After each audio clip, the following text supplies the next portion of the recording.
आङो गिबियावनो बयनिसिमबो गोजोननायखौ जासिबाय। आङो जोबोद गोजोननाय मोनदों बे पर्बतजरा जिल्ला हिसाबै जे थिपकाय दख'रा दुलाराय बर' फरायसा आफादनि 15थि बोसोरसालिया जथुम्मा आरो बे जथुम्मायाव आङो बेखौनो बाहागो लानानै गोजोननाय मोनदों। बे बाथ्राखौ फोरमायगोन जिहेतु बर' हारिनि गेजेराव मोनसे दिंग्राय बिन्दो मोनसे थावनि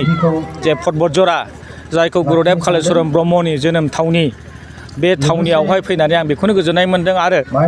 दुलाराय बर' फरायसा आफादनि जे थांखि बड'फा उपेन्द्रनाथ ब्रह्मनि जे बुहुमाव बर' हारिखौ गेरेमसा हारि गायसननांगौनि जे थागिदा बे थांखिजों गोरोबनानै दिनै बर' हारियाव जे जेंनाफोर बे जेंनाफोरखौ सुस्रांनांगौनि थाखाय दुलाराय बर' फरायसा आफादा जे हाबाफारि मावबाय थादों। थिग बेबायदिनो थिपकाय दुलाराय बर' फरायसा आफादाबो दिनैनि बे जथुम्मानि गेजेरजों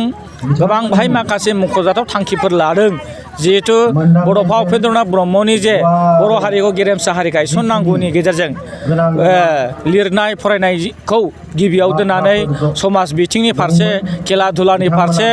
लोगोसे बड'फा मिशन फर सास्टेनेबल चेन्जनि गेजेरजों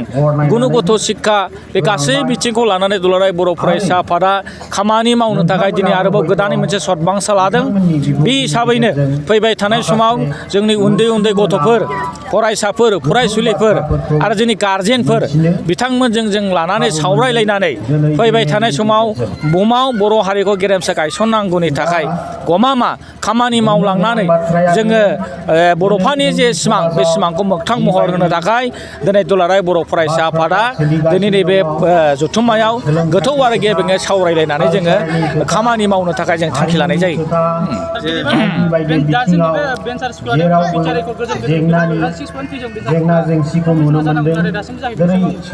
ना बे हाबाफारियाथ' 6.3नि जे बिटिआर एकर्डनि दफा मथे जाफुङाखै बे नङा। जाफुंनायाव जे इमप्लिमेन्ट खालामनायाव हय नंगौ एसे डिले जादों लेट जादों नाथायबा भारत सरकार आरो आसाम सरकारजों दुलाराय बर' फरायसा आफादा लान्थ्रियै रायज्लायगासिनो दङ। बे हिसाबैनो बर' मिडियामनि जे भेन्सार स्कुलफोर बेखौ प्रभिन्सियेलाइजेसन खालामनांगौनि थाखाय सावरायलायनानै नैबे माखासे दाननि उनावहाय हयथ' आसाम सरकार आरो दुलाराय बर' फरायसा आफाद आरो साहित्य सभा जों सावरायलायनानै आरोबाव जों थिग खालामगोन। मानोना बर्थमानाव दायो जे आसाम सरकारा जे मोन 10था जिथु बिटिआरनि सिङाव जे कलेजफोरखौ जे सरकारि खालामनांगौनि थाखाय जे केबिनेट डिसिसन लादों बे लाखांनायनि उनावनो बा बेखौ मावफुंखांनायनि उनावनो दुलाराय बर' फरायसा आफादा आसाम सरकारखौ बुंदों जे आरो आसाम सरकारा खोथा होदों जे बिनि उनावनो मोन 10था कलेजखौ सरकारि खालामखांनायनि उनावनो लान्थ्रियै जे 6.3नि दफा मथे बर' मिडियामनि भेन्सार स्कुलफोरखौ प्रभिन्सियेलाइजेसन खालामनायनि थाखाय हाबाफारिया स्टार्ट जागोन। बेखौनो खोब गोजोनथावै जोङो फोरमायदों जे दानि जे खामानि मावनाया जे आगोलनि दुलाराय बर' फरायसा आफादनि खामानि मावनायजों थुलुनायाव जे हाबाफारिया जोंहा बारायगासिनो दङ। जोंनि समयसाफोरा जे बारायगासिनो दङ बेखौ लानानै जोङो थिपकाय दख'रा दुलाराय बर' फरायसा आफादनि जे गोदान आफादगिरि आरो गाहाय नेहाथारिखौ जों मिरु दुलाराय बर' फरायसा आफाद बा जिल्ला दुलाराय बर' फरायसा आफादनिफ्राय जों बेखौनो खावलायदों जे आगोलनि समफोरनिख्रुइबो आरोबाव मेसिभ भाबै खामानि मावनो थाखाय सोलोंथाइ बिथिं समाज बिथिं गेलेनाय बिथिं हारिमु बिथिङाव आरोबाव गोसो होथाबनानै मोजाङै मावनानै जोङो साक्सेस जानो थाखाय बर' हारिखौ गेरेमसा हारि गायसननो थाखाय जाहाथे बिथांमोना आगबारियो बिनि थाखाय जों जोंनिफ्राय खावलायनाया थाबाय। रन्जन दैमारिखौ मख'नो थाखाय दुलाराय बर' फरायसा आफादनिफ्राय मा होनदों रन्जन दैमारिखौ उदां फोरोंगौ लाहोनो थाखाय दुलाराय बर' फरायसा आफादनिफ्राय मा राहा लादों? दुलाराय बर' फरायसा आफादनिफ्राय जे मानगोनां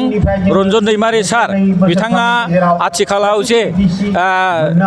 हाइकर्टआ जे बिथोन होनानै जे बार्डिक्टखौ फोसावदों बिनि सिगांबो जे सिबिआइनि कर्टआ जे बार्डिक्टखौ फोसावदोंमोन बे समावबो दुलाराय बर' फरायसा आफादा सरकार आरो जों एनडिएफबिनि दैदेनगिरिफोरजों सावरायलायनानै समयसाखौ सुफुंनो थाखाय जोङो सरकारखौ नारसिनदों। थिग बे धरनिनो दायो जोंहा मोनसे उफाय दङ बेयो जाहैबाय सुप्रिम कर्ट जे सुप्रिम कर्टनि दारै जोङो मोनसे न्याय बिजिरनायनि गेजेरजों जाहाथे रन्जन दैमारि सारखौ